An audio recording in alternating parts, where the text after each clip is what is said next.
Hi. So Instagram and Facebook are down today worldwide, and I'm usually one that's on Instagram posting a reel and an infographic with information, and I'm usually on my private Facebook group. If you're not part of that community, you are more than welcome to join. Once Facebook's back up, I will make sure that you get added.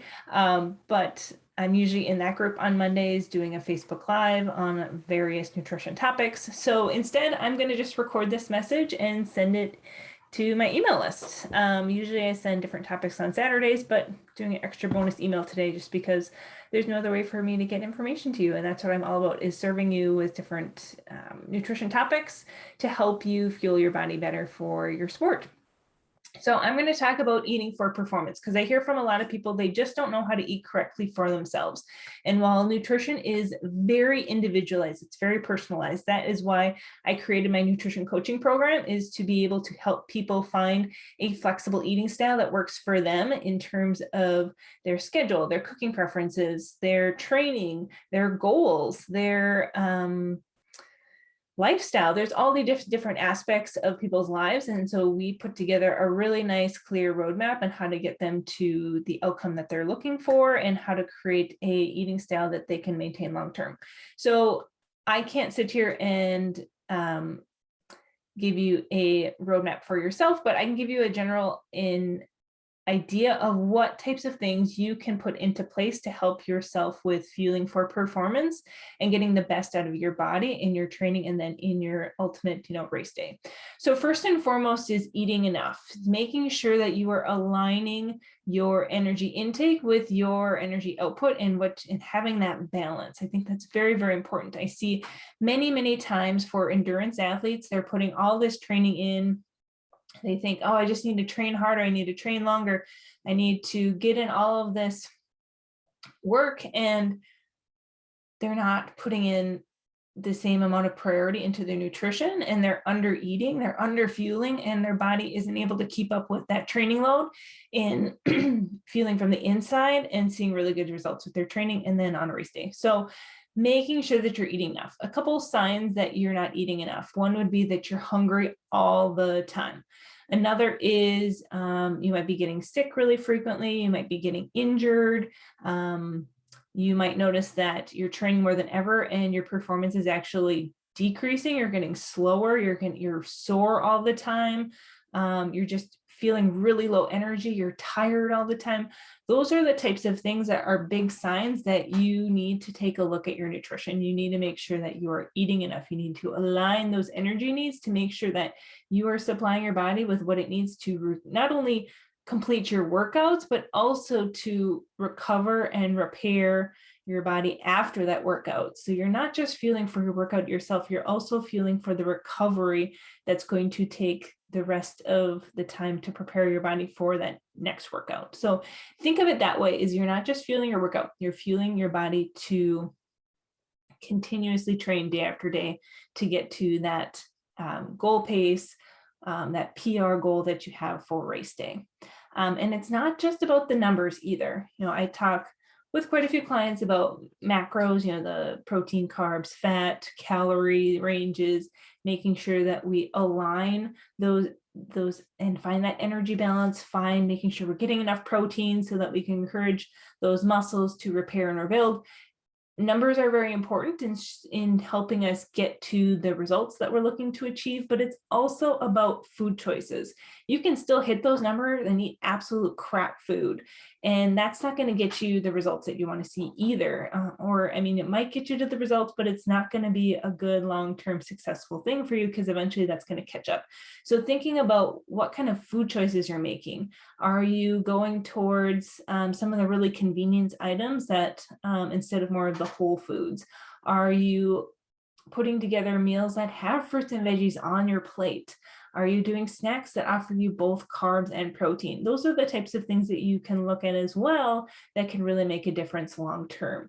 And something also to think about is you can put in a good effort during the week.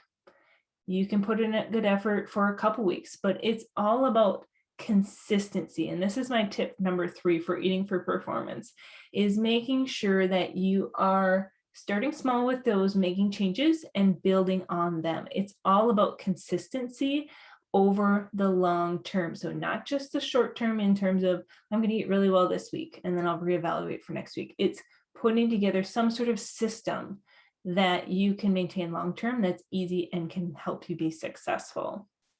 And let me tell you a story about building momentum. Okay. So 2020 was a shithole of a year, right? So the pandemic was in full blast. We didn't have a vaccine yet. It was very unknown. It was very stressful. And for myself, I felt like I was handling it fairly well. And then by like October, November, I remember looking in the mirror and going, Alex, you look like shit. Like I just like my skin was like gray and like dry and like I just looked tired and like frazzled. Like I don't think I had actually like styled my hair in like months. I had just worn it in this like low ponytail like bun thing for like months, and I just like didn't care.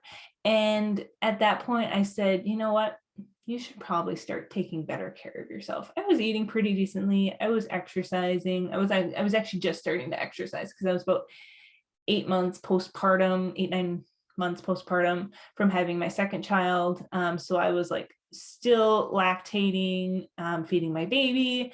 I was, dealing with this pandemic and having, my husband had lost his job and then found a new job. It was just a very stressful year. So finally at one point I said, I look like shit. I need to take care of myself. So I went to the local Walmart the next day. I went through their beauty section and all I did was I bought myself some day cream facial lotion and some night cream like facial lotion. That's all I did. And I put that on the night cream on my face that night. And the next morning I was like, oh, I could visibly see a difference in my skin. It just was like finally had some lotion and hydrating.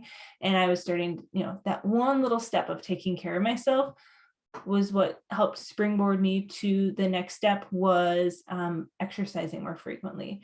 And I started actually styling my hair. I got this styling tool that helped like dry and straighten my hair all at the same time. It like I could do my hair in about 12 minutes. I timed it.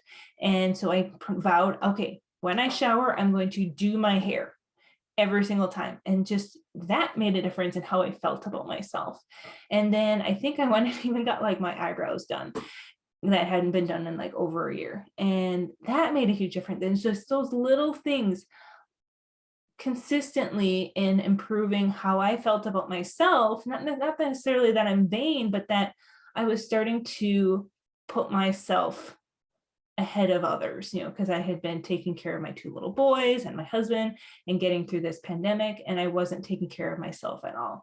So thinking through that for yourself, what is something that you can do for yourself that can be really easy and really simple, like buying yourself some night cream for your face and building on that momentum. So it could be something as simple as evaluating how much fluid you're drinking throughout the day and each and every day and getting more consistent with that. It could be as simple as adding a vegetable to your lunch. Maybe you work from home and it's really not that difficult for you to get in a fruit or vegetable and just adding that there. So those are the types of ideas that I would love for you to get started with in terms of getting started, right? Like it's all about putting on the running shoes is the first step to going out on a run. Like what is the first step that you can take in order to build that consistency and making sure that you're making good food choices and eating enough. All right, this is what I have for you today. If you need to reach me, feel free to hit reply with that email because obviously Facebook and Instagram are out today. But hopefully I hear from you soon. I am always here as a service to you, whether it's through my nutrition coaching program or just through my daily contribution in nutrition tips. Have a great day. Bye-bye.